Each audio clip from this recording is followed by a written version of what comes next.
Dans le monde entier, un élan de solidarité s'est fait ressentir à l'égard de la population ukrainienne. En Suisse, plus de 10 000 personnes sont descendues dans les rues pour crier un message de paix, comme on le voit ici dans la capitale à Berne. Le secrétariat d'État aux migrations a déjà recensé plus de 13 600 réfugiés à ce jour. Dans notre région, la fondation Goba pour la paix propose son aide. La fondation, dont le siège est à Tramelan, a été fondée en 2020 en l'honneur d'Albert Goba, prix Nobel de la paix en 1902. Que fait et que peut faire la Fondation Goba pour la paix? Le secrétaire général Michel Walter est dans nos studios pour répondre à nos questions. Bonjour Monsieur Walter. Bonjour. Alors, la Fondation Goba est inquiète et condamne les violations du droit international. C'est ce que vous avez communiqué sur votre site internet. Était-ce important? Oui, pour nous c'était important eu égard à nos statuts qui disent en fait que la Fondation elle est là pour favoriser la paix par des travaux de recherche, par des échanges et ça nous a paru important, tenant compte de ce qui se fait en Ukraine actuellement, de réagir, de ne pas rester en fait en silence radio parce que ce serait contraire quelque part à ce qu'on promeut dans le cadre de notre fondation, respectivement des statuts. Donc là, on parle de votre statut, mais concrètement, est-ce que vous faites également des actions, vous organisez des actions?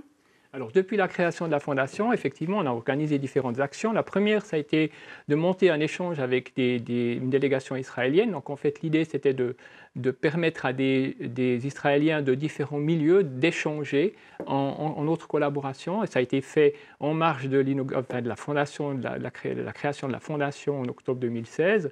C'est un projet d'échange qu'on va continuer. On avait prévu faire venir ces gens l'année passée chez nous et malheureusement ça n'a pas joué compte tenu de la pandémie, mais il est prévu effectivement reprendre ce projet cette année avec une délégation israélienne qui devrait venir dans nos murs, ici à Tramelan, pour pouvoir échanger. Donc l'idée c'est d'avoir des opposants, enfin des représentants de différents milieux qui s'opposent et qui peuvent dans un terrain guillemets neutre échanger sur le problème, avec toujours en toile de fond l'idée d'un seul État.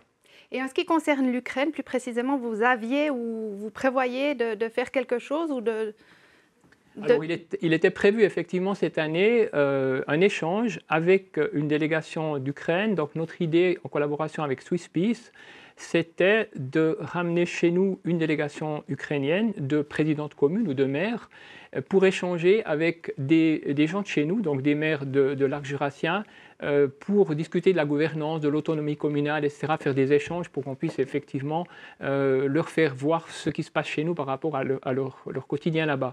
Évidemment que ce projet, il était monté, il était pratiquement opérationnel dans sa préparation, et puis tout a été suspendu maintenant.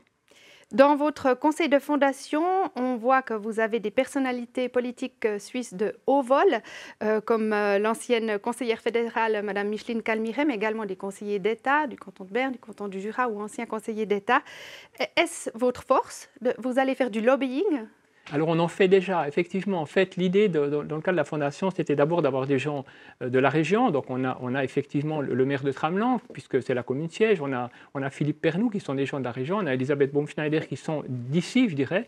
Et puis on avait des gens de haut niveau, effectivement. On a deux conseillères nationales, Mme Marc Walder et Regularitz, qui en fait sont des personnes qui peuvent faire du lobbying dans les chambres fédérales au niveau de ce travail pour la paix.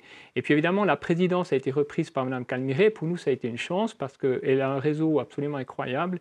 Elle a en fait la possibilité de donner une certaine aura à la Fondation. Ça nous a permis, par exemple, de ramener chez nous M. Avraham Burg, qui a parlé des problèmes d'Israël, justement, en tant qu'ancien président de la Knesset.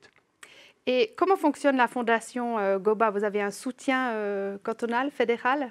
Alors, on a eu un soutien cantonal et des communes de la région au niveau de la création, de la constitution de la Fondation. Donc, on a réuni à peu près 120 000 francs entre les communes du Jura bernois, à une ou deux exceptions près, et le canton de Berne. Et puis un fonds qui existait encore à Tramelan pour cette chose-là. Mais depuis, évidemment, on n'a plus de soutien annuel des différentes communes. Donc l'idée, c'était d'approcher ces communes pour qu'on puisse créer la fondation, ce qui a été fait.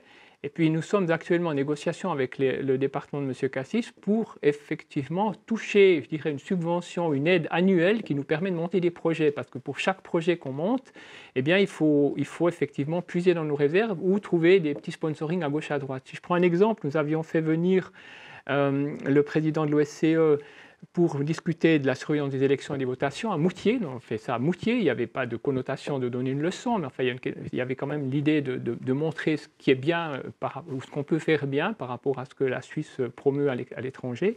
Et puis effectivement, c'est une manifestation qui nous a coûté plusieurs milliers de francs parce qu'on l'a diffusée en direct sur YouTube, comme on n'a pas pu la faire en présentiel. Donc ce sont à chaque fois des frais qu'il nous faut couvrir. Très bien. On espère que d'autres manifestations organisées par la Fondation Goba auront lieu dans la région. Merci beaucoup, M. Walter. Merci.